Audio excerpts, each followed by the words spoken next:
So as far as the Patriot movement, and that's what LWN is, we are part of many patriots out there searching for the truth and delivering the news like it should be delivered.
All right. Welcome, America, and welcome, World Patriots. Welcome to another evening of LWN.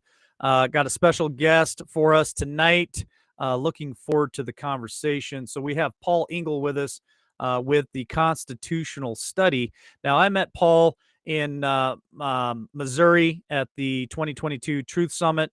We hit it right off, and boy, is this guy full of a bunch of information. And his whole main goal is to really try to educate people and to teach them the Constitution. Now, I believe I don't know if Paul knows this or not, but I believe I actually heard of him months and months and months ago, and somebody else had reached out to me and said, "Hey, you got to get Paul on the show." And I had some contacts, and I don't think that they ever really went through. But as it has it, we met in Missouri, and I got his contact information, and we did an interview with him there that you guys can find over on Rumble. And so we just decided that we're going to work together on not just doing shows, but Paul is going to actually make it here this month in Idaho Falls. It is the 28th of September. He's doing a conference here, and I'm going to be there to broadcast it for him, interview him, and some other people that show up. And so, those of you who follow us here in Idaho, if you guys are anywhere close to Idaho Falls, within a couple hours, if you guys would like to make that trip, I'm actually going to create an event on my Facebook page, give you guys the address, the date, and the time. If you guys would like to join Paul and I for this constitutional study in Idaho Falls, that'd be great. Would love to do a meet and greet with you guys. Would love an opportunity to speak with you guys. And more importantly, would love the opportunity for you guys to learn from Paul and learn the Constitution of the United States. Like, I think every person in America should have a copy of the Constitution hanging on their wall. And we should not only be learning ourselves and educating ourselves, but we should be educating our children and our grandchildren. And with that being said, I'm going to go ahead and bring in our special guest, Paul. How are you this evening, Paul? How are you doing, sir? Oh, I'm doing wonderful. I am so looking forward to this tour. You know, you mentioned I'm coming to Idaho. I'm also going to North Dakota and Wyoming. I have 2 weeks of just back to back events, and I'm looking forward. This is my idea of fun: getting out and meeting people, talking about the Constitution, answering questions, being involved. So it's I'm waiting to hit the road. That is awesome. Being in North Dakota. There I am. I'm back. I'm in. I'm out. I spent 10 years on and off in North Dakota, and there are some great patriots in North Dakota, and I do have quite a few people that follow us in North Dakota and Wyoming. And I spent a couple years in Wyoming working in the natural gas field and power plants, coal burning power plants. So a lot of patriots in Wyoming too. So that is awesome that you're going to be traveling all over the country, sharing your knowledge of the Constitution of the United States. Yeah, and in fact, this is the first leg. I'm planning on doing more. I have invitations to set up events in the Northeast, around Pennsylvania, Delaware, Northern West Virginia, Florida, Georgia. Basically anywhere I can drive, I'll go. And I'm not too fond on commercial flight right now. Mainly, I don't trust the airlines. But if people want to find out where I'm going, and if more importantly, if you'd like me to come to visit your location, your event, just go to the website, constitutionstudy.com/tour. You can find out about this tour. You'll find out where I'm going to be speaking, what events I've set up, and there's a little form at the bottom. You can request that I come to you and submit that form. We'll get in touch. We'll see if we can work out the logistics and make it happen. That's awesome, Paul, and thank you so much for being gracious with your time. So, folks, you can find all of Paul's information. The mods will be dropping his links in chat tonight, and there will be a ticker rolling at the bottom of the screen here, also with his information. So, if you didn't catch it in chat, you can look up on the screen and you can find that. And I think that is so awesome that if you guys would like Paul to come to your little hometown and help educate people on the Constitution of the United States, all you have to do is reach out to him, and he'll start the conversation with you, and you guys can figure out the logistics to get him to come to your town. This is what America is about, and this is what America needs most right now, is for people to stand up and know their rights, know their Constitution, know their amendments. This is important for us to get our country back. It's more important than ever. I kind of describe America today as a bunch of drunken frat boys in a room where the furniture's bolted to the ceiling. And if that imagery doesn't get your attention and want you to come out and see the event, I don't know what will. But that's really trust me, that's how we live our lives. And this idea of knowing our rights, it's interesting. I just got an email today. Someone was responding to an article I had posted. And the interesting thing to me was they were going, well, where do I go to find somebody to protect my rights? And that to me was immediately odd. There's problem number one. You're looking for someone else to do that for you. You start by doing it yourself. Now, there are wonderful people. I met a bunch of constitutional sheriffs in Missouri. I've met them before. I thankfully have a constitutional sheriff. They can help. But the role of protecting your rights, defending and asserting your rights, starts right in your own head. If you don't know what your rights are, if you don't recognize when they're violated, if you haven't thought, they say the body won't go where the mind hasn't been. If you haven't thought of what happens when, say, that ATF or FBI agent knocks on your door, or some local government agent comes in to do an inspection, if you haven't thought about it beforehand, you're not prepared to defend your rights. You're not prepared to assert your rights when that actually happens. And that's a critical aspect of restoring freedom and liberty to America, is recognizing we can't, if you're dependent on someone else to protect your rights, you are not free. You are enslaved to them. And you only get the rights that they say they'll bother protecting for you. Paul, that's powerful. And we've said this lots of times, because unfortunately, and I love all you guys who follow us here at LWN and watch us and listen to us and share the videos out, but there are so many people that are always just sitting on the couch and waiting for somebody else to do that for them. And I keep telling them, you yourself is the only person that can honestly protect your rights. Donald Trump can't protect your rights. Your congressman can't protect your rights.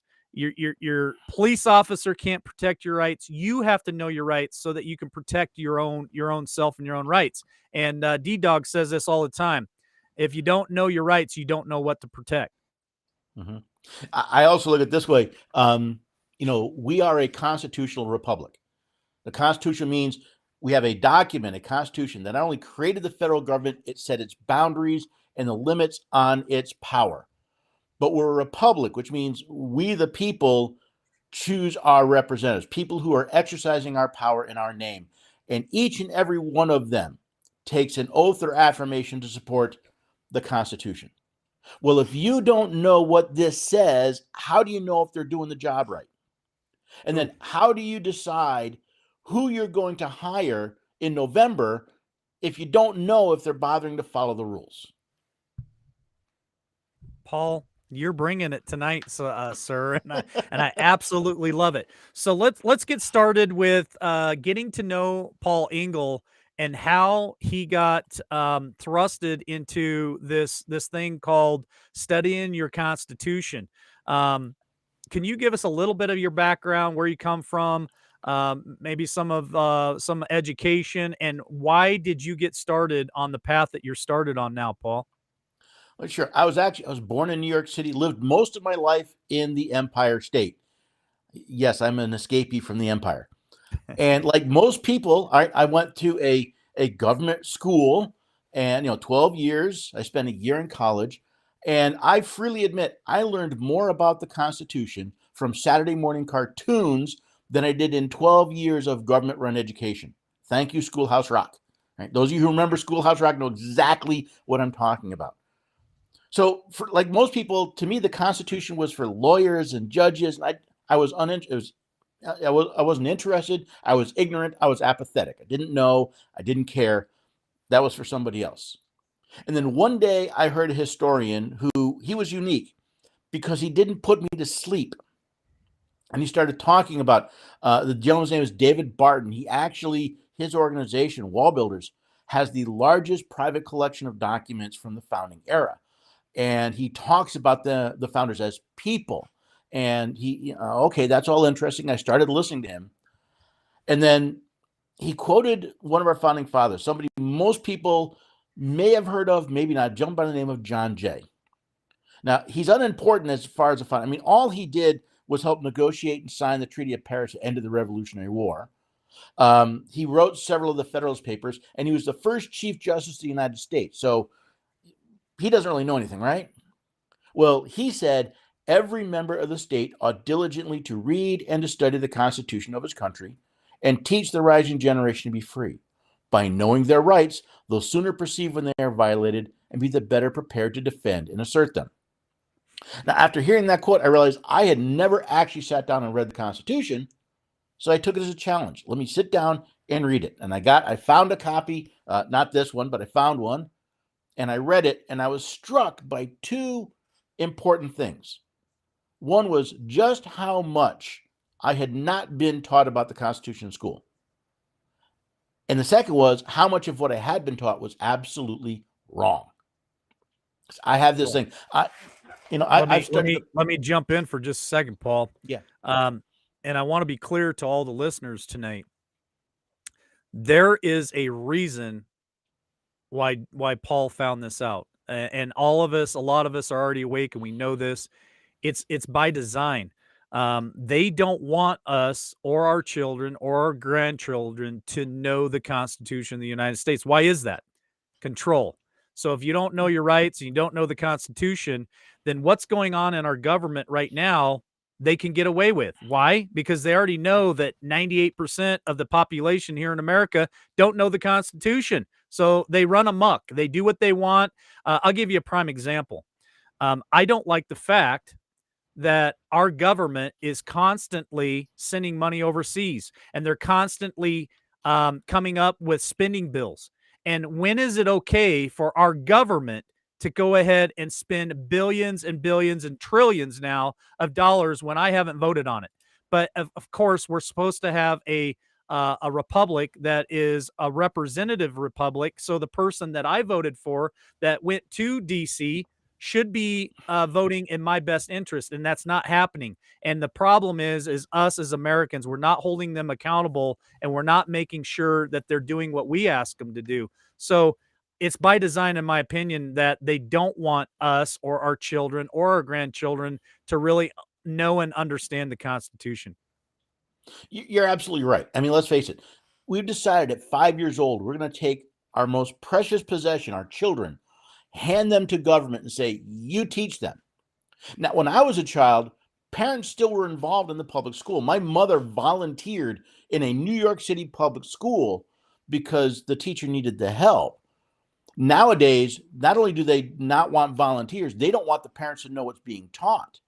And by the way, all this, the COVID people, finding out, oh, by the way, that's been going on for decades. 20 years ago, I had a mother who was upset because her I think, 8-year-old child was shown sexually explicit material in school, when she went to the principal and complained, and she asked him, why was I not given the opportunity to opt out? His response was, we find if we let them opt out, parents tend to.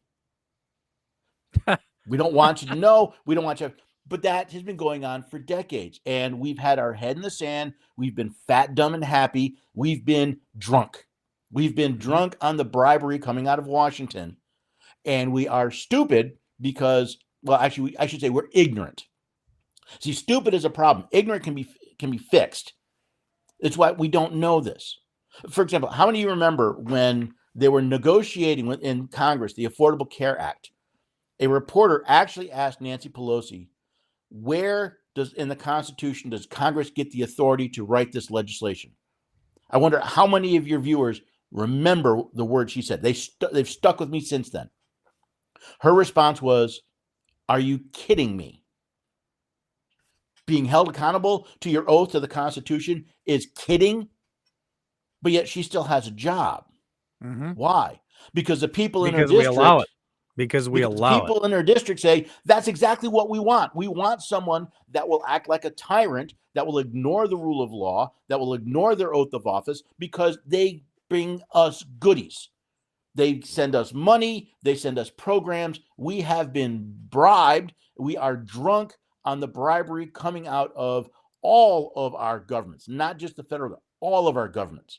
Well, and not only that, Paul, not only that, but back to your point, we're always wanting somebody else to do it for us. We're always wanting somebody else to protect us, and know our rights. And hey, Nancy Pelosi should know our rights, right? She is an elected official, and that's how, unfortunately, myself falls into that category in the past where, well, I voted for Jim Risch. He knows the Constitution. He should know my rights. I'm sending him to Washington to represent me and to protect me, and that's not the case. And to your point of being drunk, yes, we've all been drunk, and taken part in all of these great benefits that our government has given us. But the problem is the government doesn't give us anything, and it's definitely not for free. So, when it comes to the Affordable Care Act, it's unconstitutional, folks. It's 100% unconstitutional. They cannot force you to carry health insurance. When that first broke and first coming out, and they said, well, you're going to get penalized $1,200 a year if you don't have health insurance. Even though I didn't know the Constitution, I knew it was unconstitutional. There's so many things out there that's unconstitutional that would probably scare the hell out of the audience if they actually knew the Constitution and read it and understood it. They'd be like, wait a minute, that's not constitutional. Why are they doing that to us? They're doing that to us because we've allowed them to. Do you know the only justice to write both the opinion and the dissent in a case is Chief Justice John Roberts in the case NIFB versus Sebelius, the challenge to the Affordable Care Act. He literally wrote both sides. Right?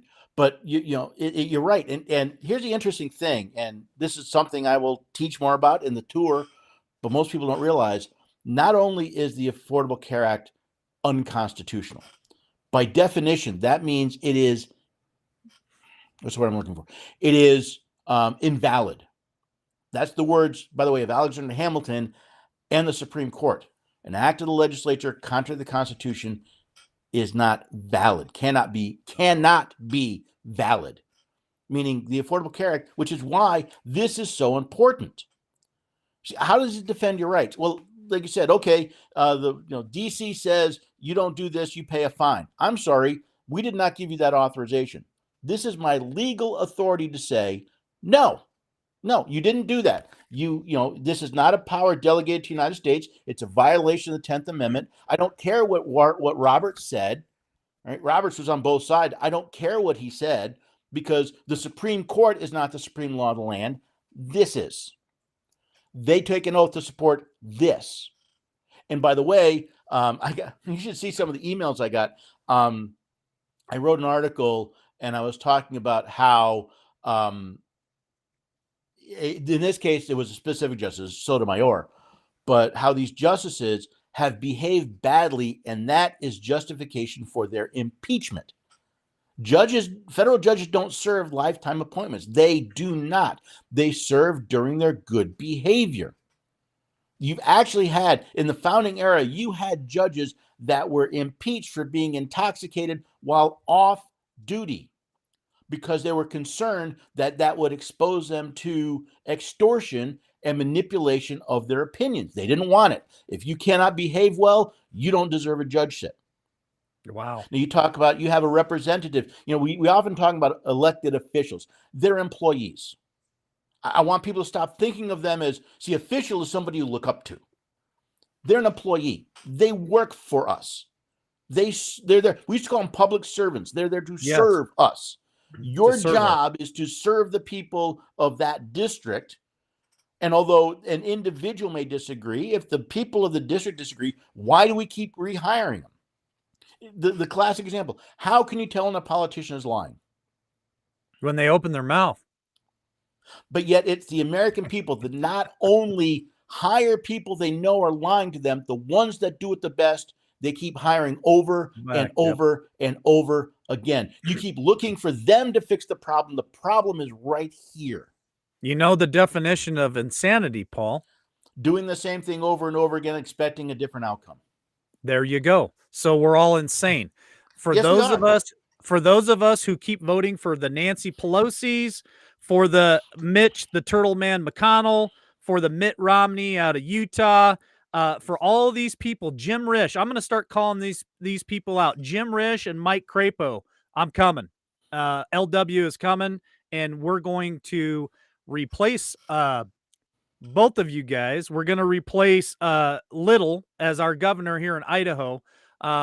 So insanity is doing the same thing over and over again and expecting a different result. So as you, to your point, when we continue to vote in the same people over and over and over again and say, oh, well, the first 4 years, they have to get used to Washington. I've heard that from politicians. Well, it takes 4 years to kind of get used to things. So they didn't do anything in the first 4 years. So you vote them in for a second term. They go back in the second 4 years. Oh, well, and they make excuses. They need another 4 years, and then they need another 4 years. And before you know it, they've been in office for 28 years and they still haven't done anything. That's insanity. I give them one chance. From now on, they get one chance. You go for 4 years, you go for 6 years. You better come back with a list of accomplishments or you're out. What I do not endorse candidates, right? That's my position here. But when people come to me for a vote, because I'm a citizen, I always ask one question. I said, show me when you fulfilled your oath to support the Constitution when it cost you something. Don't give me some political plank. Don't give me some, oh, rah, rah, we all did the same thing. I want to know when you did this when it was hard. And if you cannot show me when you stood against something that was unconstitutional that your party supported, then you are not qualified for office, in my opinion, because you take an oath to this, not to a political party. If you cannot, people ask me, Paul, why don't you run for office? First of all, I will not go begging for votes. I won't go begging for money. If people want me, they can draft me. That's my position. You want to know my platform? There it is right there. My promise, not a political promise. You send me to any elected office. Any bill that comes across my desk, if it is 100% compatible with this, my vote is no. If it's too big for me to read it, my vote is no. If it's 99% good, but 1% bad, my vote is no. And as far as the political parties, they can take a flying leap, a pox on both their houses. So I said, imagine this person ending up, let's say in Congress. Let's say I'm in the House of Representatives. The first thing they're going to do is they're going to shove me in a corner. They're not going to give me any committee assignments, and they're going to try and shut me up, which to me is absolutely fine because it means more time for me to write articles of impeachment. Because there's plenty of people that can be impeached. So I get to spend all day writing articles of impeachment and then convincing the American people why those articles are just. Because, for example, Marjorie Taylor Greene, she wrote a resolution trying to impeach Attorney General Merrick Garland. It was awful. I read it. Because you understand this thing. She said she wants to impeach the sitting Attorney General because He degraded the Department of Justice. I said, excuse me. And by the way, I would have loved to have met her when we were in Missouri. I would have told her this to her face. I said, here's the problem. This document says you don't impeach people for making others look bad. You impeach them for 4 things: bribery, treason, high crimes, and misdemeanors. Now, if you cannot find a crime that Merrick Garland has done that you could have used to impeach him for, maybe you're not the right person for the job. By the way, I don't make a lot of friends among a lot of political parties, but interesting, political groups like to bring me in. Well, GOP groups like to bring me in. That's one of the stops I'm making in Bismarck, is I'm talking to one of the district GOP groups. I don't play that game. I'm too old. I've been through too much of this to play stupid games, win stupid prizes. Paul, I got. Sorry to cut you off. I got an important question to ask you, on the subject of Marcy Taylor Greene. I actually met her when we were there in Missouri. I wasn't totally impressed. But here's a question that keeps rolling over in my mind. Maybe you can help answer it. Maybe you can't. I know the viewers tonight, when I ask this question, they're going to go, yeah, that's a good question. So here's my question for you, Paul. In the subject of J6 and political prisoners that are being held, there was a group of representatives, congressmen and women, senators, whatever, that all got together. They made a little field trip down to the county courthouse or wherever the political prisoners are being held in Washington, D.C., or wherever they're being held. And they wanted to go in and see the facility and talk to people and blah, blah, blah. Of course, they were locked out, weren't allowed to enter in. And then nothing became of it. And that was a year ago. Personally, I feel like it was nothing more than a photo op. Hey, look at me. Hey, look, I'm your representative. I'm going to need your votes here in a couple more years. And look at what I'm going to go do. I'm going to go rescue these people. And they showed up. The doors were locked and nothing happened. I mean, they are congressmen and women. They are senators of the United States government. And they are locked out of a federal facility and cannot enter.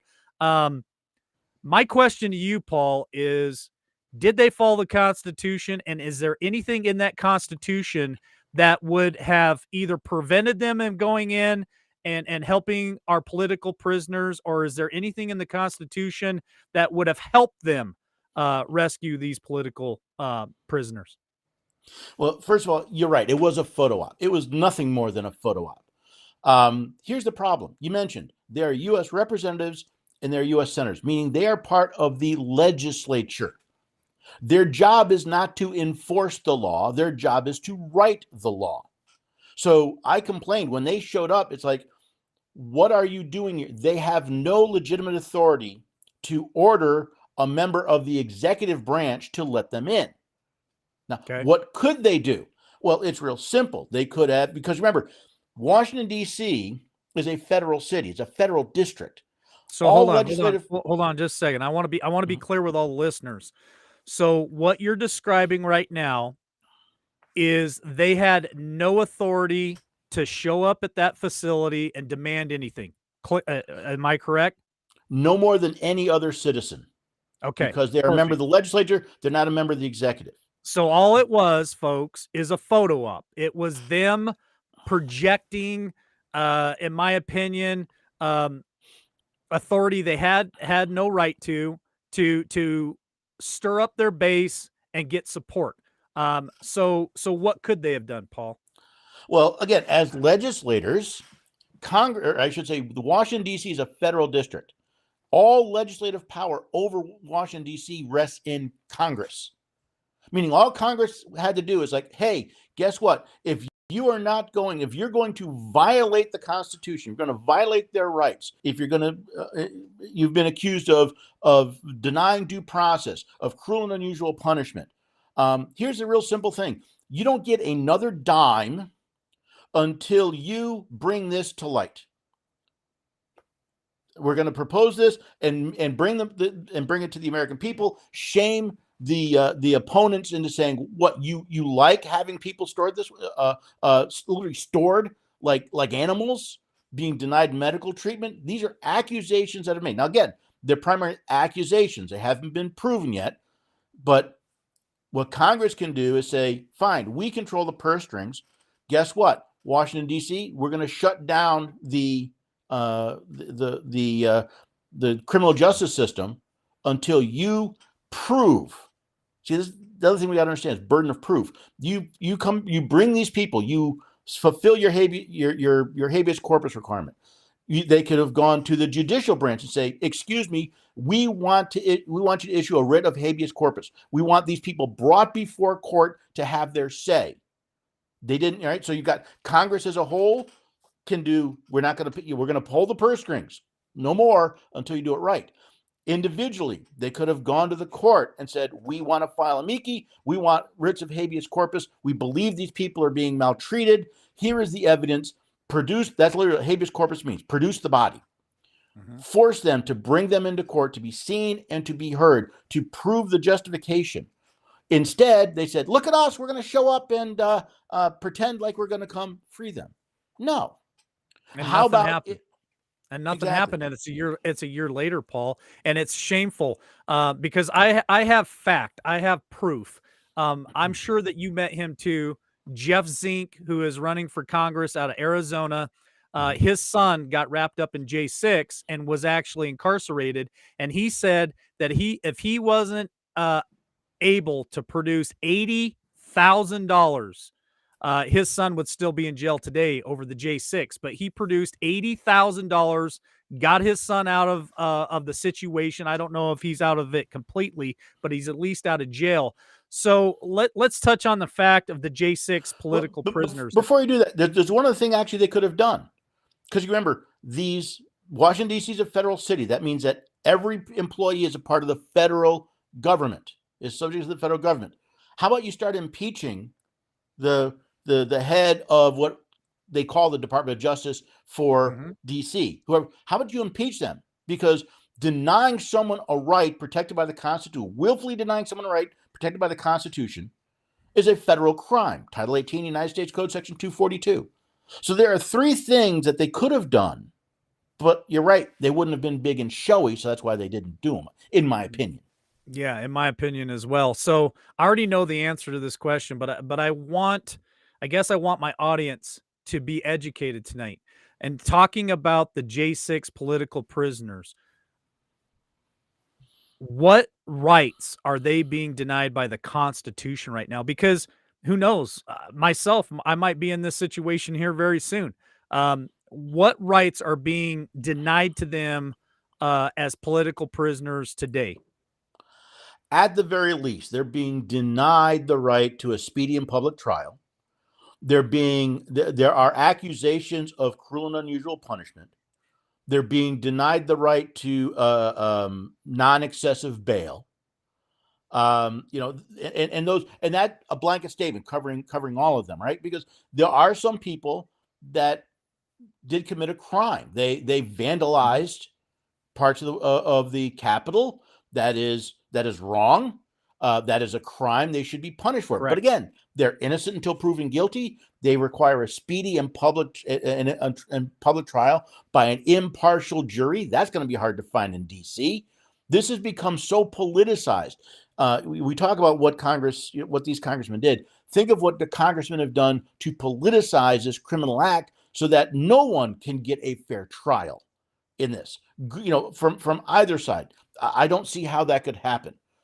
So all of these are those blanket statements. Also, think of trespass. I have two thoughts about this I want you to consider. First of all, we've got video evidence that many of the people who entered the Capitol were allowed in by Capitol Police. So you cannot charge them for trespass if they were allowed in and not trespassed, not said you are not allowed here. But I also want your audience to consider this. These are public buildings, meaning they're owned by the public. Yes, the government runs them, but they're owned by the public. How can a member of the public trespass on property they partially own? Correct. But by the way, to be clear to your point, Paul, I agree with you 100%. Anybody who is there and vandalized should absolutely be brought to justice. There should be consequences for that. I do not condone that. Um, I do condone people's voices being heard, and like you said, there is no trespassing. They have a right to have their grievances be heard by their representatives, and so the whole J6 thing for me. I agreed with maybe what the thought was behind it. I just don't agree how it all unfolded. And yeah, for those who vandalized and did the things that broke laws, they absolutely should be prosecuted. I totally agree with you there. But also think of the people that showed up but never entered the Capitol, but yet they're being tracked down and interviewed. Where's the probable cause? Where's the probable cause? If you just because you are at the Capitol on January 6th, where's the probable cause you've committed a crime? There is none. But yet many of them are being harassed for simply being there. In fact, effectively guilt by association. Exactly. Yeah, it's exactly what it is. Political witch hunt. And by the way, this congressional special committee is even more tyranny. Again, Congress writes the law. They don't enforce the law. This committee is nothing but a kangaroo court. They are pretending they are playing court for political purposes. There's not a single subpoena that committee has issued that can be valid. Period. End of story. Because they are not enacting a function delegated to Congress. The enforcement of law is an executive branch issue, not a legislative branch issue. So each and every member of that committee is violating their oath of office by participating in a fake kangaroo court, pretending to be both the executive and the judicial to enforce laws that they wrote that, and by the way, in the process, denying due process, not only to the people they're calling before the court, but denying it to the people who are being accused because they can no longer get a fair trial because the committee has lied and misrepresented and provided one side of the case and not allowed the other side to speak. This is a complete travesty. This is Banana Republic. This is a fascist, communist, kangaroo court. This is a star chamber, and it's on TV for you to watch. And most of the American people going, tisk, tisk, what are we going to do? Mind blowing. Mind blowing.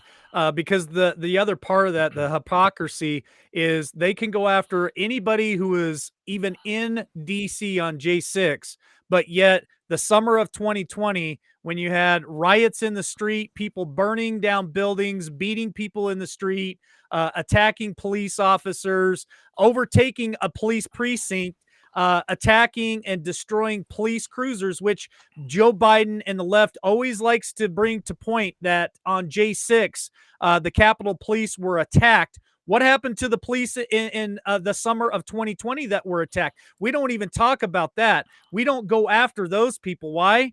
Because they're on the other side of the political coin, and nothing to see there, folks. That was all peaceful. Because our employees refused to provide equal protection. Now, the Equal Protection Clause, I'm not referring to the Equal Protection Clause, right? Because that is applied to the states. But our employees, our representatives, both the ones we directly hire in Congress and the ones that are hired secondarily, right, through the executive branch and all the bureaucracies, refused to provide justice. You read the preamble of the Constitution, and the first two reasons we have a Constitution is to make a more perfect union and to establish justice. Justice only exists if you're in the right position, if you're in the right political party, if you spout the right rhetoric, or if you have enough money to buy everybody off. That's not justice, but that's what passes for justice. We don't have a justice system in America anymore. We have just a system. But it's there because for generations, we have allowed these tyrants to run amok, and we do not hold them accountable. Think of, how many people do you know were jazzed and saying, "Oh, we support these congressmen that did the little show in front of the courtroom, or in front of the jail." Or I used to be one of those Pauls. I used to be a Marcy Taylor Greene supporter. I used to say, "Look at her go." She goes to Washington and she's going after the J6 political prisoners and she's wanting to impeach people. I was a huge supporter of her. I really was. But Right. the more time that's going on, I'm finding that is just it's like a smoke screen, and I don't like what I'm seeing. Well, it's what it is politics, right? That's the whole scenario. And believe it or not only is this nothing new, but one of our founding fathers had something very interesting to say about politics and political parties. And I want to bring it up so I can quote it You can share accurately. screen too, just so you know. If you need to share screen, you Uh, can. where did I put it? I had it here. I usually have it right here. I'll have to do it by memory because I don't see it right off the top. George Washington said that the alternate domination of one political party over another, inflamed by the spirit of party dissension natural to the rhetoric, is its own frightful despotism. Oh, there it is. I got it. I just found it. All right. The alternate domination of one faction over another, sharpened by the spirit of revenge, natural to party dissension, which in different ages and countries has perpetrated the most horrid enormities, is itself a frightful despotism. But it goes on. This is, by the way, is from his, I think this is from his farewell address. Yes. But this leads at length to a more formal and permanent despotism. The disorders and miseries which result gradually incline the mind of men to seek security and repose in the absolute power of an individual, and sooner or later, the chief of some prevailing faction, more able or more fortunate than his competitors, turns this disposition to the purposes of his own elevation on the ruins of public liberty. Tell me that doesn't describe America in the 21st century. Will you send me a copy of that, please? I'll be more than happy to. That's from Because Washington. I want to actually dissect that. I think we should do another show where we dedicate the entire hour to that letter from President George Washington as he's leaving office. I would really like to maybe behind the scenes start dissecting it and putting a show together, because what you just said there, so many key words there that I agree with you 100%. It describes what America is today right now. Absolutely. We have let political parties control everything. So you look at it. You supported Marjorie Taylor Greene because she did something. Correct. What she did was political posturing. The same way as McConnell, Schumer, Pelosi, Biden, Obama, Trump. Trump to a lesser extent. All right. That's the one thing I'm not a Trump fan personally, but I'm a fan of some of his policies. The biggest policy is he just didn't care. If someone called him names, he said, I don't care. And he went on. But the point is, we've been so wrapped up in politics that now we just judge people based on their political actions rather than the constitutionality of their actions. And any election year is a perfect example. Just so your audience knows, I've been doing this for about 3 years full time now. And in the run up to the 2020 election, I posted articles about the actual process of electing a president, what the Constitution and laws of the United States say, how it actually happens. And I quoted them. And for that, I believe I got kicked off of Facebook. Facebook won't tell me why, but I mean, I don't mean I got suspended. I mean, my account was shut down, and I literally cannot create another Facebook account from this IP address in my office. That's how bad it is, right?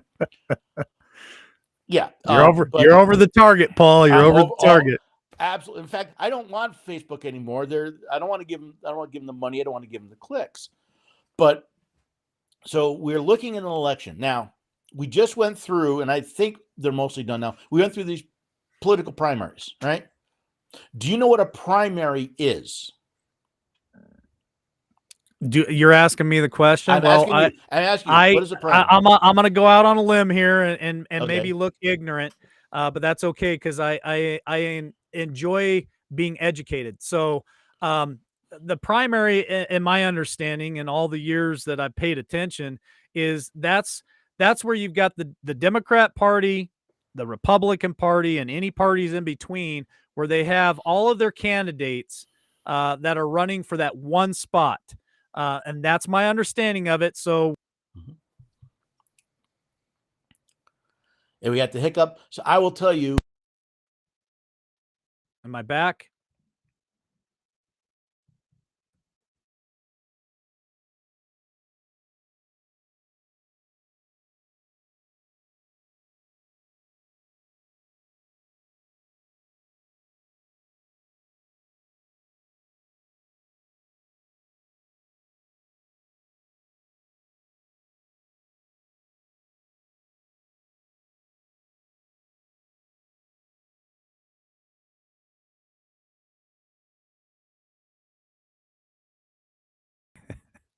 So I'm back. I'm back, Paul. I was trying to play along, and I was trying really hard. But anyway, back to my point. I believe the primary was to pick the one Republican representative and the one Democrat representative, and whoever else in between to run in the general election. And I'm probably wrong, but that's what my understanding is. Uh-oh, I lost your volume. I lost you now. I can't hear you on my end. You might have to hop out and come back in real quick, Paul. Just hop out real quick, come back in. So, folks, this has been a wonderful conversation with Paul here, and I really hope that you guys have enjoyed Paul's education and his conversation tonight. And I would love to invite him to come back on a regular basis and have conversations like this, because I think it's important. You know, a lot of people believe in clones, and I believe we need people like Paul and D-Dog. We need like 100,000 clones of each one of them out all across our nation teaching this Constitution, because it's so important for that. So anyway, Paul, go ahead. I still don't have your volume, brother. I've lost you completely for some reason. So again, folks, Paul is going to be in Idaho. So those of you who follow us in Idaho, if you're anywhere close to Idaho Falls, September the 28th this month, I will be creating an event on Facebook. You can catch it there. I'll put it on YouTube as well in the community post, and let you guys know the address, the date and the time, location. So if you guys want to show up and listen to Paul live, you can do that. He's also going to be in Wyoming, and he's also going to be in North Dakota. And we'll drop those links in chat, and I'll put out his information so that any of you guys in North Dakota or anybody in Wyoming that would like to show up with Paul and listen to him in those two great states, you'll be able to do that. I can hear you now, Paul. Excellent, excellent. And by the way, you talked about clones. I don't deal with clones. See, I'm the Johnny Appleseed of the Constitution. My job is to spread seeds throughout this country so that everyday Americans will get this information and plant it in their heart. They can grow, they can learn, and then they can spread their own seeds. That's the read, study, teach. Nice. But back to the I gave your audience a preview. A primary is a publicly funded private election in order to limit the choices of the American people in the election. Because if you think about it, political parties are private organizations. They're not part of the government. There's no, you look through this, the only time you'll even find the word primary is you cannot be denied the right to vote in a primary for not paying a tax. Primaries are not part of the process. So you've got these private organizations, the donkeys and the elephants and everybody else. They get the people through their taxes to pay for their elections. Just imagine putting a bill in front of your state legislature. These are all done at the state level. Go to the Idaho legislature. I want the Idaho taxpayer to pay for the election to the board of the NRA, the NAACP, take your pick. Well, there'd be outrage. Nobody would go for that. But we have to pay for the election for this private organization so that they can pick their champion, so that you don't have a choice so when you show up on an actual election day, your choice is the donkey or the elephant, and that's it. You get their champion and no one else. So do you believe, Paul, that plays into the hand of selection and not election? Oh, absolutely. Absolutely. We've had perfect examples, the 2016 and 2020 presidential elections. In both of them, in the Democratic Party, you had an independent, right? He couldn't get elected as an independent. He went to the Democrats. Bernie Sanders, he was leading both primaries until the machine said no, and he was kicked aside, which means while legally, yes, you could have voted for Bernie Sanders in the in the actual election, he had no real chance. And by the way, it's not just the Democrats. The Republicans did it with McClain and with Romney, where they just, oh, this is the next one along. We just put you pull that one out, put the next one in the conveyor belt in. But it means you don't get a choice. For example, under the 12th Amendment, see, when we first started, before we amended the Constitution, before we amended the Constitution, first of all, let me ask you a question. In 2020, did you vote for president? Yes. No. And I can prove it. Because the people do not elect, I get on a high horse on this one. The people do not elect the president. They choose electors who will eventually choose the president. Correct. Right? And I'm aware of that, but you asked if I voted, and yes, I did. No, I asked if you voted for president, and I word that very specifically. You voted for electors for president. Because I'm going to show you how this selection works. All right. When we first formed the nation, before we amended the Constitution, the people would choose not a party, you would choose a neighbor to be an elector. Right. So you might go into the voting booth and they say, well, I need an elector for president. I'm going to choose Tom and Jerry. Right. They're going to be my electors for president. Maybe they said, hey, I'll vote for this guy. Maybe they didn't, but you're picking two people. You don't pick people anymore. You pick a slate of electors. Now, they would go, your elector would go, if they won, on the actual day they vote for president, they would show up generally at the state capitol, and they would put down two names. We want George and John. These are our two names that we want for president. And then they would add all those up. They'd send them to Washington, D.C. They'd add up the numbers from all the other states. Whoever got the most votes, if they got at least half the votes, would be president. Whoever got the second most votes would be vice president. Correct. Right? Now, this worked. They did this, and the problem was the election of the 1800 election of John Adams. Well, actually, the 1796 election of John Adams, he was a Federalist. That was the faction. There were two factions, Federalists and Anti-Federalists. But his vice president was Jefferson, who was an Anti-Federalist. Mm-hmm. This didn't work. This caused some tension. So I said, we're going to fix this. Now, the electors choose one name for two different lists. They pick one name for president and a separate name for vice president. When was the last time you were offered the opportunity to vote for one name for president and another name for vice president? I want an elector that's going to choose Tom and Mike. Tom for president, Mike. The first time that I ever was able at 18 to vote, which I did, was 19. I want to say it was 92. It was either 92 or 94. Might have been 94. And I've never had a choice. No, not like that. Neither have I. Because the political party said, hey, here's what we'll do. We'll choose a champion. You don't get, we'll have some votes, but ultimately we get to choose the champion, and then we'll let the champion and the party choose a vice president, and then there's your choice. You either vote for this guy or that guy.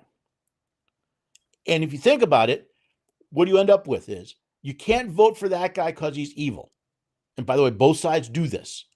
Mm-hmm. So now, let's say you looked at this and you said, oh my word, we can't have let's say you were in 2020 and you looked at it and said, you know what? I want to have Trump as president, but I want to put Bernie Sanders in as vice president. Mm-hmm. Or I want to put, I'm trying to think of another name other than Kamala Harris. That was running there. But let's say you. Well, how about that little Asian guy that seemed very, very smart on the Democrat Party? Very smart. Yeah, very smart. Let's say I want him as vice president because I want to give him a try. You can't do that. It's basically impossible to do that nowadays because the political parties control this through our state election laws. So this is not a problem out of Washington, D.C. This is a problem out of your state house. So what this leads to, Paul, I guess if I had to try to summarize what you're putting out there, is they have purposely and by design limited our choices, where we should have multiple choices, and we should be able to pick not only our president but our vice president, because nowadays the Oh, he froze. for all kinds of different reasons, well, he'll pull the black vote, or he'll pull the woman vote, or he'll pull the Christian vote. It's purposely picked for those reasons. And so as we wrap this up, because we're getting close to our hour here, and there's one last question I want to ask you for your final thought today. How do we go from where we're at today back to the way it was meant and designed for? We go back to the words of John Jay, right? Every member of the state, didn't say every lawyer, didn't say every politician, although I really think they should. Every member of the state should diligently read and study the Constitution of his country. See, this is, like I said, this is your legal authority to say no. But if you really think about it, over the last several years, I've really spent time learning about this and learning how to use it, learning how to defend and assert my rights. And I equate this to Batman's utility belt or Iron Man's suit. It is a tool. It is a tool to be used. You pick it up and then you can use it. And when you have this tool, it empowers you. You recognize, wait a second, although I may pay a price for this, I don't have to listen to what they have to say. I'm not a subject of Biden. I'm not a subject of, in my case, Governor Lee. I am a citizen. They work for me. I was served a while back a federal subpoena. I was asked to testify in a case in Arizona.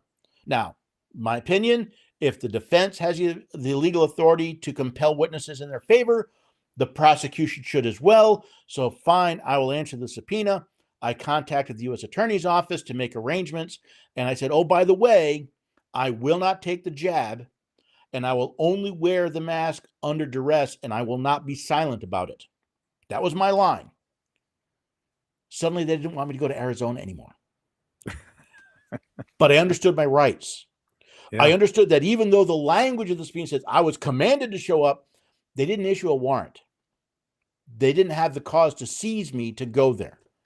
That they couldn't deny me the due process. They couldn't deny me my property and my body or my liberty to decide without due process. I knew it, and I had the tools to use it. And that's part of what I'm going to cover in the Blessings of Liberty tour later this month in Idaho.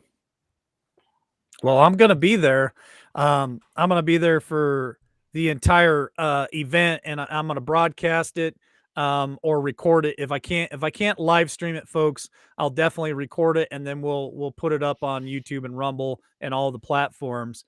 But thank you so much for joining us this evening, Paul. And I do have a final question for you for the final thought today, because it gets thrown around quite a bit, and I'd love to hear your thoughts on it. But folks, please look Paul up. The links are in the chat, and they'll be rolling at the bottom of the screen here. So if you guys, please reach out to him, join these classes.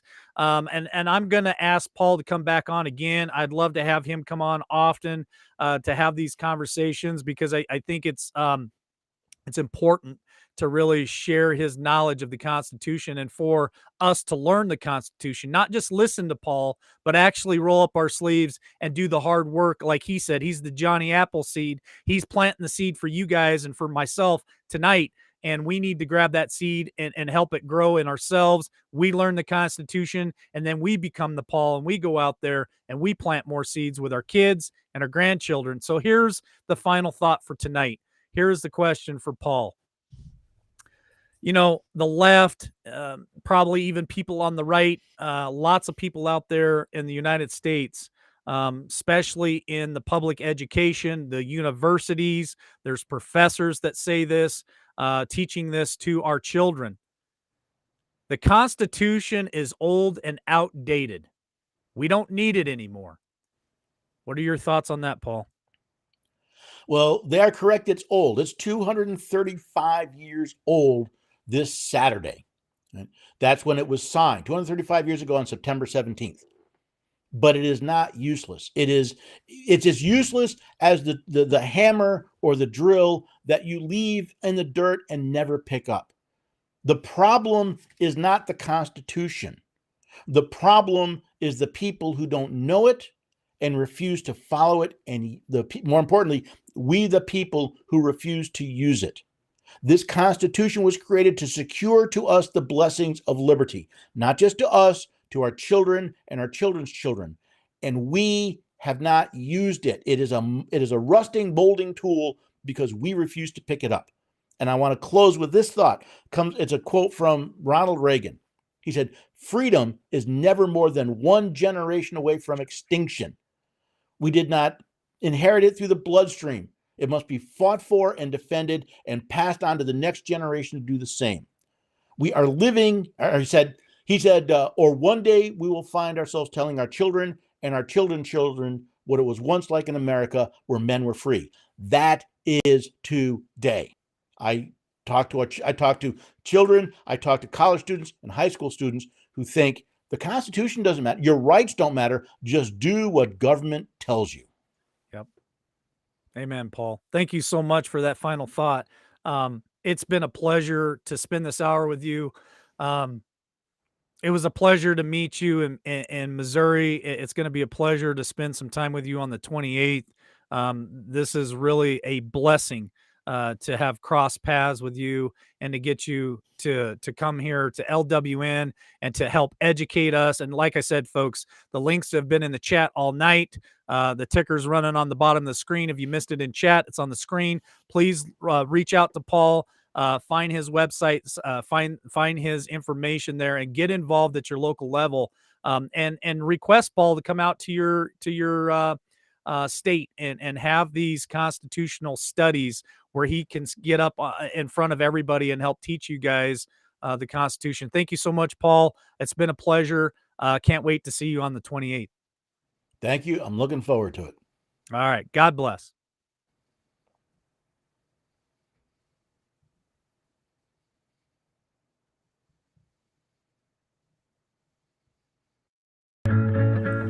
Hoping for a sincere performance, but open to finding the moment, to finding out where I'm headed now. Looking for a sign of disaster, so I can make it there faster. I'm weighing the consequences out. I can see in all directions. It's all open to interpretation, but I see colors that are breaking from the other side, the other side. When I make mountains out of summer trails, when I buckle under all the details, I'll keep going till I make it to the other side, the other side.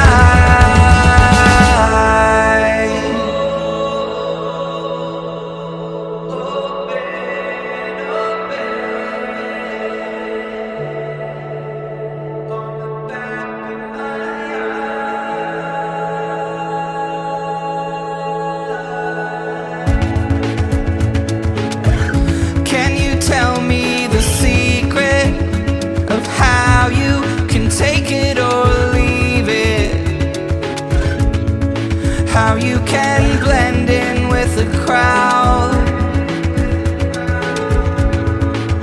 I'm so scared, so damn afraid to look.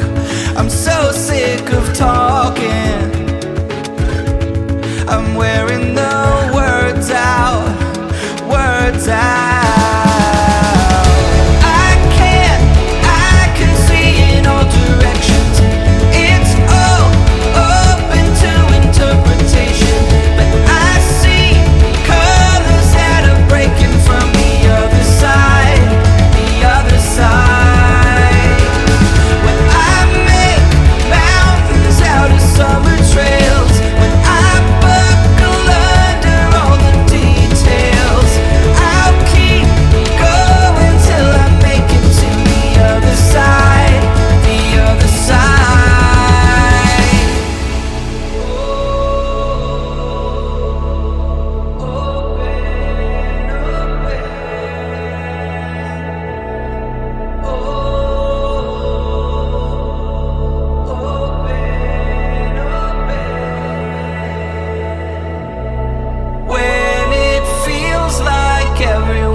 it's out to get me.